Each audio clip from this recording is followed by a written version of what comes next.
Welcome back. So I am back at the big build. It is a weekend, but I've got to put a big shift in this weekend just to try and catch up a little bit because we've been a bit sort of caught up with other jobs. So there's loads of LED tape going in here. So I need to get all the profile in, plastering profile. We've also I need to get the lighting wired everywhere and things like that. There's loads to do. So yeah, let's get cracking.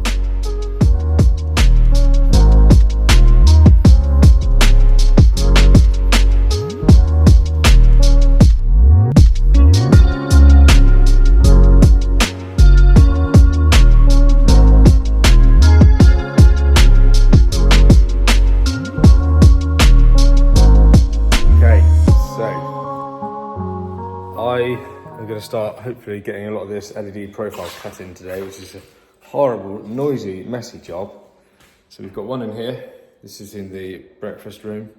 So we've got a perimeter lighting rectangle in there.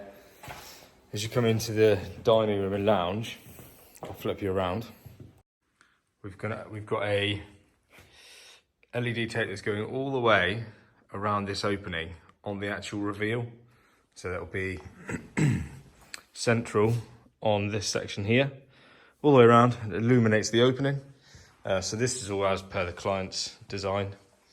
We've actually had very little input on the design of the LED tape in this place. They sort of drew it out where they wanted it and we've just gone okie dokie. We're hopefully going to do some stuff on the treads of the stairs as well. That's something we're looking at doing. Because that's going to look pretty awesome. This lounge is freaking massive. Look at it, look. Believe it or not, that rectangle there made out of batten, indicating where the TV will go. That is a 50-inch TV. All right, so that just gives you an indication of how big this room is. Because that TV looks freaking tiny in here. Yes, so we've got... What have we got? We've got a couple more, well, quite a bit more LED tape to do upstairs, but I'll show you that when we go up there. So ceilings are all up now, so we can actually, we've got 2 strips to do on the landing, so we get those cut in the whole way. Yeah, so it's going to be a bit of fun mucking around with that stuff, but yeah, a lot of multi-tooling, a lot of cutting out, a lot of dust. So I think the best thing I can do is just crack on with it, get them done. Because what we're going to have to do, so it's been a while since I have done huge amounts of LED tape, and things have changed quite a bit, if I'm honest. Yeah, the technology is coming on a lot with that sort of stuff. So what we're actually going to do in here, because of the length of it, we're actually going to have one central driver with 4 lots of tape going back to it. That's what I've been told is the best thing to do. So thank you to Andy at Power LED, or Power LED. Don't know which one it is, one of them. So I'm gonna have to just sort a bit of the wire in here. Luckily, we've got a central board here, which I can take down just to adjust the wiring and then put it back up. Which means that we can get the cables everywhere I need it to be. And then the idea is we're gonna keep the driver here. So this is a television point in the breakfast room. So we're gonna get the cables dropped down from the ceiling to here. That cable is currently our switched feed or switched supply, whatever, for this LED tape in here. So we can actually fix that and get it down behind the television as well. Get all those down there, and then we're going to have a box in the wall so that the driver is hidden, but accessible. That's the difficult thing with this sort of stuff.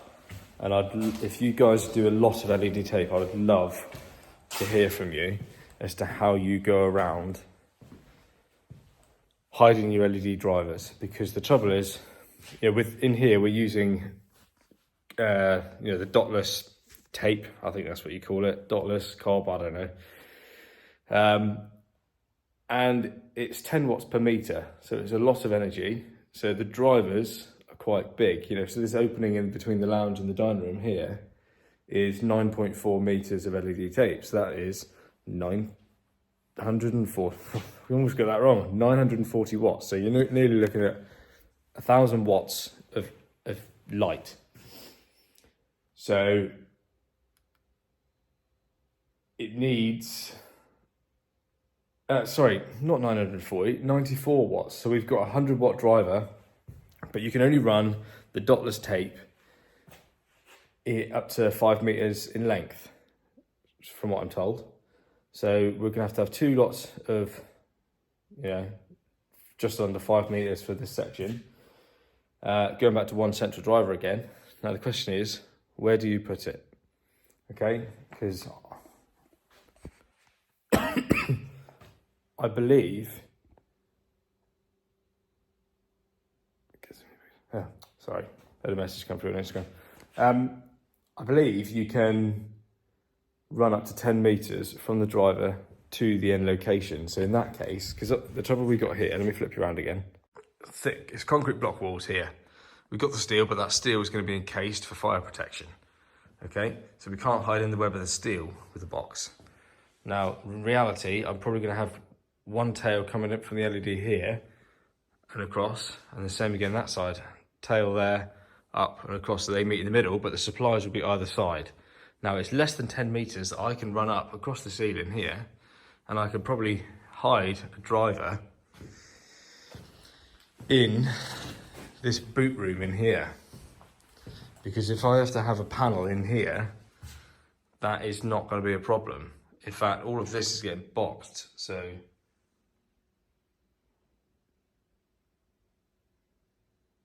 yeah, we might hide it over here actually. We'll see. Okay, so I'm going to mark this one out now. So I'm not sure if I said already, we're going to do that where that cable comes through. It's exactly 550 millimeters from each edge. So that's where our profile's going to sit, 550 all the way in and around. And that'll be awesome. So we're going to be using, all the profile and that's come from Power LED. Check them out on Instagram if you don't follow them already. They're sort of a bespoke lighting company. And they're very good. My local rep, Andrew, is very knowledgeable. If I ask him something on the phone, he just can spout it off to me straight away without saying, oh, let me come back to you. He's fantastic. So we're going to be using my Hilti multi-tool, which is a fantastic bit of kit. I literally, the day this was announced and that you could order it on pre-release, I ordered it literally within 5 minutes of them doing it, because I've been waiting for this for a freaking long time. So I've had this several months. It's starting to rust a little bit there. That's the only trouble when you do things with like plasterboard and that. It seems to ruin your tools. But as you can see, I try to look after it. I do clean it off after every use. In terms of cutting the profile, I bought this recently, the Milwaukee MX Fuel little M12 cordless grinder. I don't know what the actual number of it is. What is it? There you go. It's an M12 FCOT. This thing is freaking brilliant. So we've been using this to cut all of the, there you go, all of the steel capping for the cables and things. And my God, it is so quick, quiet, and just does exactly what you would hope it would do. And it's really light as well. You don't have to lump around a big angle grinder.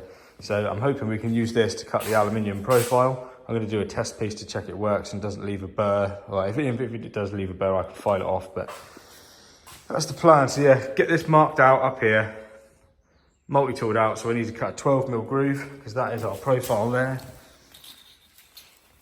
Okay, so that is exactly 12mm. So I need to cut a 12mm groove all the way out, and then we can fix this in. Need to cut miters on it, because it's going to be a continuous square on this one. Yeah, and we're going to fix it up in with plasterboard screws, and then it's all ready to go for them to skim it. I need to get hold of some cork though, actually. It's one that will foam, whichever one, just so I can get that done. Yeah, but that's what we're using. So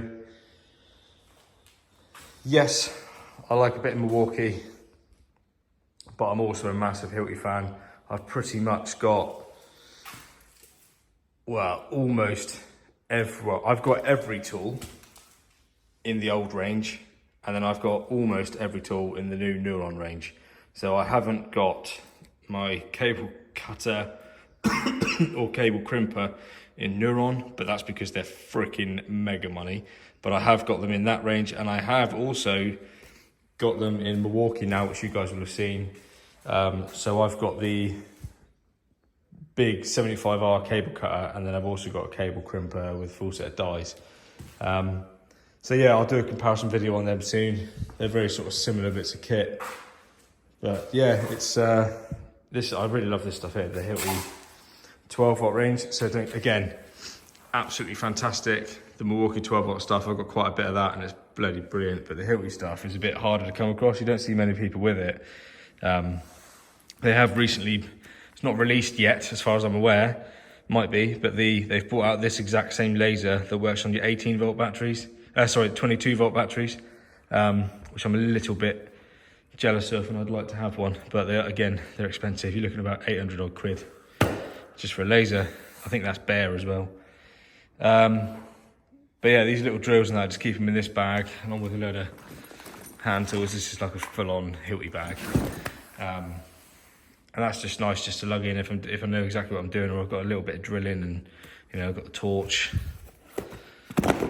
That's there. It's not an impact driver, but it's a drill driver. So you've got a drill, so you can actually have HSS bits in like it has, and then this one will just be doing with your screwdriver in for doing them up. But yes, I'm not biased by any means to either brand. However, that's not to say that Milwaukee have not, they have been incredibly generous to me and sent a lot of stuff my way. So for those of you, because I have had a few of you ask, and yes, some of the Milwaukee gear that I show off in some of my videos has been gifted. There's no doubt about that. However, a lot of the big expensive stuff has not. That's what I've bought. So the strut cutter, things like that, I've paid for with my own hard-earned money. And even that one I've paid for with my own hard-earned money. But because I don't have a sponsorship deal with them, I've just done a little bit of work with them, and they were, yeah, like I said, very generous and gifted me some stuff. But yeah, so right, let's crack on. Let's get this marked out, cut out, and then ready to put the profile in, and of course wire. But I don't know if I'm gonna be able to get that board done on my own, because it is a whole sheet. It's obviously fireboard, so it's a little bit heavier, and I don't want to break it. So we'll see if I can. Well, they might have their board lifter here. If they've got their board lifter, shall we have a look? If they've got that, it's probably upstairs, because they've been doing a lot of boarding up there. Yeah, I think it is. That's annoying. Oh well, it is what it is. But yeah, I might have to just leave that till tomorrow, because I've got my old man coming down just for a little bit to give me a hand, and he can help me drop that board just so we can do the wiring on that. Yeah, let's crack on. Let's go.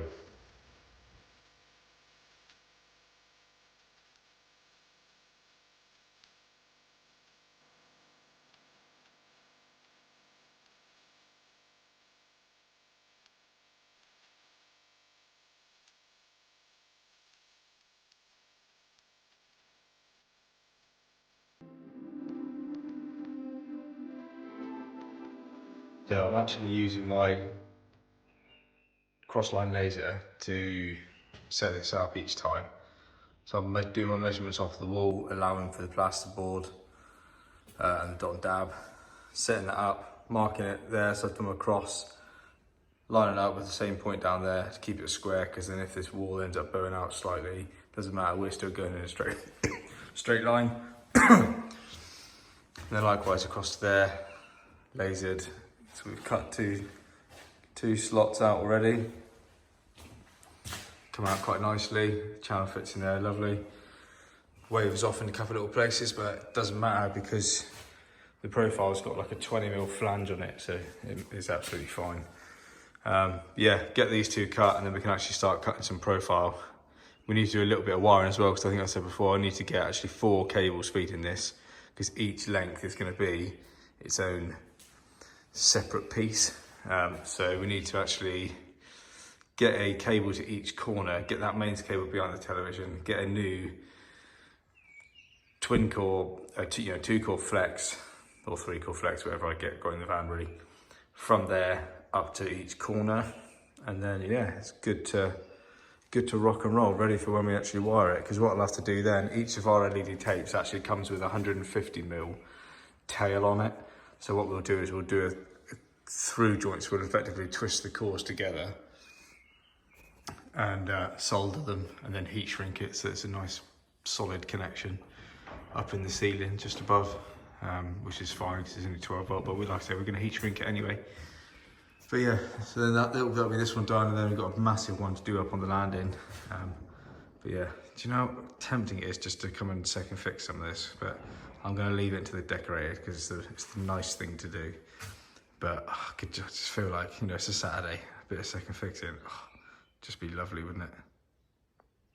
What I've decided to do, because I need to get a cable to each of these corners down here. Focus, there we go. What I'm actually going to do is drill through these joists where I can actually get to them here with a spade bit. So it'll be just above the back of the profile, drill through there, because I'm just running in two core flexes, so I can get them all the way down there. They're protected because they're behind my aluminium profile. They're only 12 volt anyway.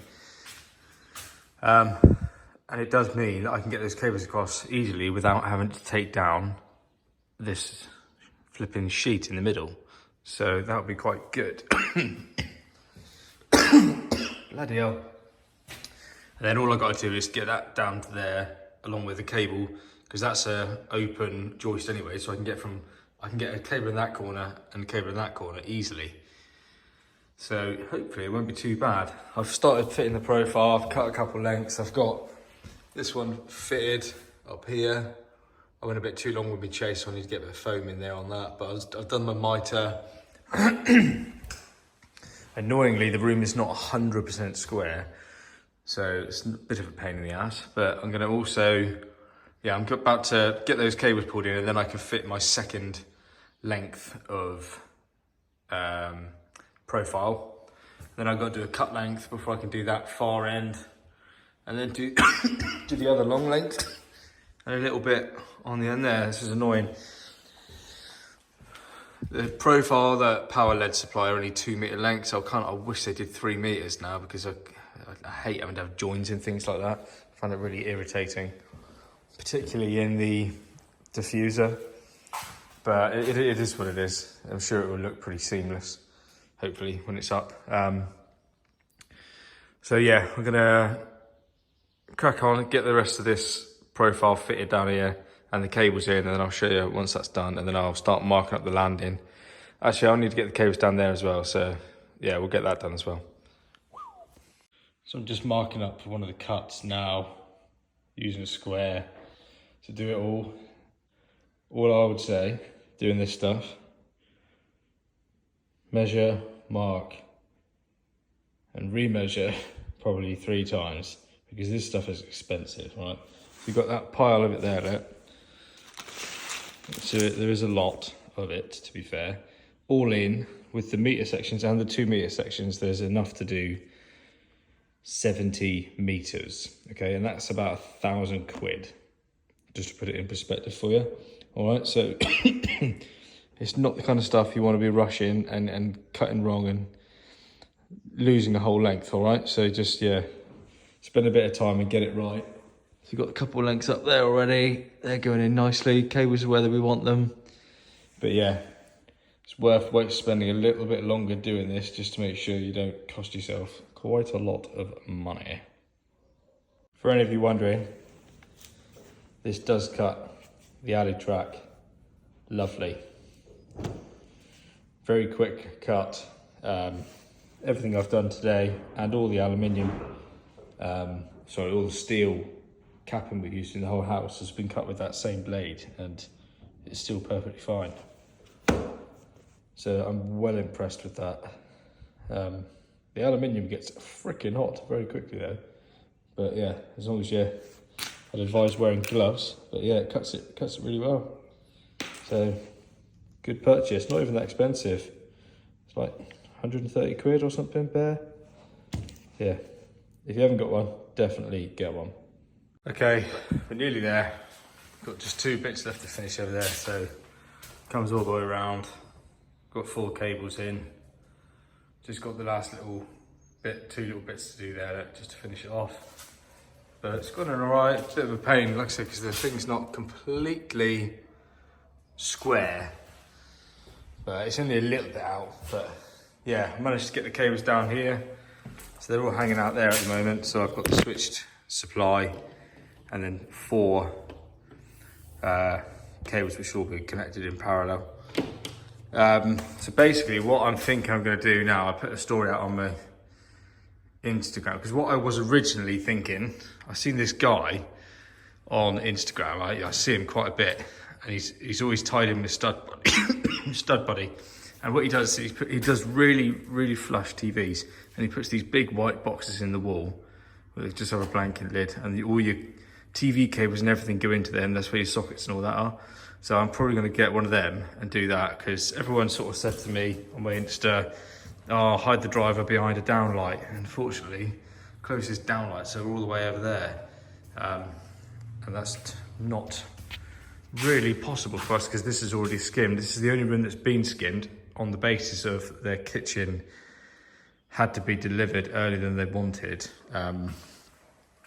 So they wanted to get this is the kitchen, obviously. They wanted to get this skimmed so they could have the kitchen delivered and get it fitted rather than it just sitting somewhere getting damp. So they've done that. And then what they're going to do, they're slowly going through boarding upstairs at the moment, and they'll board down here soon once we're hopefully have most of the wiring in down here by the end of the weekend. So they can start boarding all this and then get it all put together. So yeah, it should be good. But yeah, so I think about getting one of those boxes for that TV there. And then I can't wait to get it all on. I really can't, because I've never done LED tape with the recessed profile. I've done it where it's on bulkheads and things like that, and but it's never been visible like it is here. So I'm quite looking forward to seeing it all working. So yeah, like I said, we've got the reveal in there, which is going to have LED tape, and then also you've got the staircase here, which is actually going to be a floating staircase. So every tread is just floating, well, you know, fixed at the wall floating, and they want them on the underside of every tread coming down. So that's going to be another awesome one to do. Yeah, you know, really, they should be able to have that LED tape on in there, the under cabinet lighting on this side, stairs, and that reveal on of an evening, and it would just give you a really nice sort of ambient light in here. I don't think it's going to be like blindingly bright, but it'll be enough that it just gives you a nice light through the whole property downstairs. Should be quite nice. Romantic, some would even say. But the only thing because this was a new addition, the fact that this TV is going to be recessed, got to cap them down there still. This was never going to be happening. So what I am going to do as well, we're not something we've priced for, but I'm going to bring a lighting supply over from the switch to here as well. So we potentially could put LED tape in around the TV or via a switch as well. So if you're watching a movie, you can just switch everything else off, just have that on. I know you can get them where they plug into the back of the TVs, but you don't necessarily always want that on. So do it as a separate one, get an RGB tape in there, it'll be awesome. Yeah, but yeah, not too bad. So I'm gonna get that finished off in there, and then not sure what I'm going to do then for the rest of the afternoon. It's taken me a bit longer than I thought it was going to, if I'm honest. It is a bit of a faff because you've got to make sure you brace the plasterboard where you end up cutting down here along a long length. So what I've done is I've actually fitted caddy straps in behind. So there's caddy straps in there, just half bits, just to brace it all back so there's a bit of strength left in the plasterboard. Because the trouble is, it'd be so vulnerable to cracking otherwise, so you've got to make sure you do it now and get it right. This isn't so bad where it's going across the joist here because you've got freaking brilliant fixing to every 300 mil. But yeah, right, I'm going to stop waffling on, get those last bits of track cut, and then yeah, go upstairs possibly and get on with a bit more.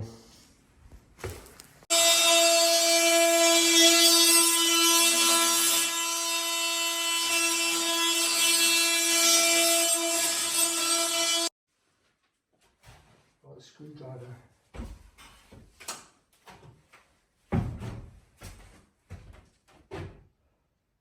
Okay, so that is as much as we're going to get done for today. I've got some tracks still to fit in. So this is the landings. We've got perimeter going all the way around landing. That's what we've agreed on between myself and the client now. They're happy with, but what we're also going to have, they've got tread lighting anyway, coming up what will be a floating stairs, but then around what will be this edge here, because all this timber's going, so it's just going to be one open space. There's going to be like an angled LED profile that throws light upwards as well.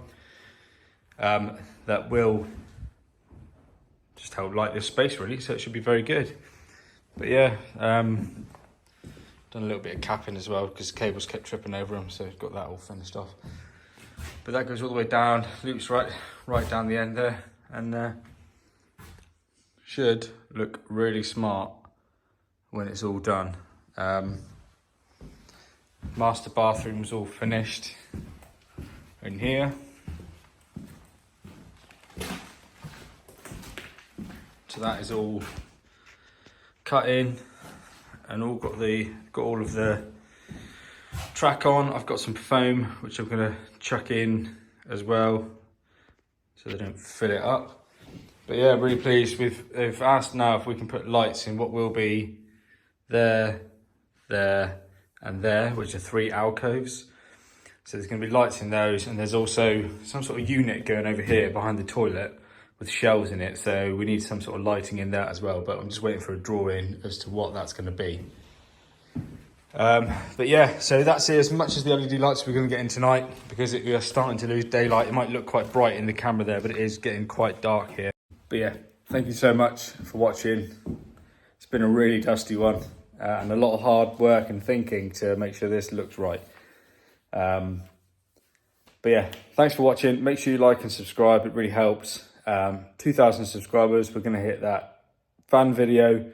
Yeah, gaining lots of subscribers at the moment, I'm really pleased, and hopefully we can continue to grow. But yes, I will see you again next week, back here as we get a load more stuff, because I wanna try and push this one on now and get it done. So I'll see you then.